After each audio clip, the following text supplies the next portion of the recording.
সহসভাপতি এতে দাঁড়াতে ফারুক ভাই, তিনি আমাদের মাঝে নেই। থানা গেটের সামনে আমি তখন সামনের দিকে যাচ্ছিলাম, ফারুক ভাই আমাকে দাঁড় করালেন।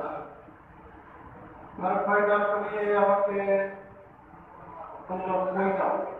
বললাম বাচ্চাদের। এরপরে গাজিয়াবাদের একটা জিনিস সম্পর্কে কথা হলো। আমাকে বলল যে অল্প কয়েকদিন সাংবাদিকতায় অনেকজন তো নিয়ে গিয়েছে। আমি বললাম, ভাই আমাকে তো দেওয়া করে। তার সাথে আমার সর্বশেষ কবিতা হয়েছে।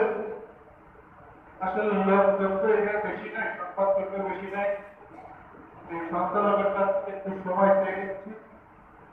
যারা কিন্তু অতিথি কিন্তু আছেন তাদের কাছ থেকে একটু সময় চেয়ে নিচ্ছি। আমার জন্ম 1987 সালে বালিয়াতে বিদ্যালয়ে। আমি 2003 সালে ঢাকা উচ্চ বিদ্যালয় থেকে এসএসসি পাস করি। 2005 সালে জামালপুর কলেজ থেকে উচ্চ মাধ্যমিক পাস করি। 2009 সালে সরকারি রাজস্ব কলেজ থেকে অর্থনীতিতে স্নাতক এবং পরবর্তী বছর অর্থনীতিতে স্নাতকোত্তর সম্পন্ন। আমার সাব ইন্সপেক্টর কাছে আমি ভাইবা থেকে পাস করে যাই। আমি দুইটা রিটেন পরীক্ষা দিয়েছিলাম, দুইটা রিটেন পরীক্ষায় আমি পাস করেছিলাম। ভাইবা থেকে আমার কোনো চাকরি হয়নি।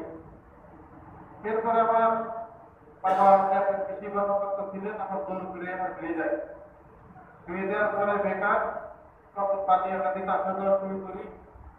রঘুনাথ সিকদার দাদা ছিলেন, তাকেও খরচ করি। এরপরে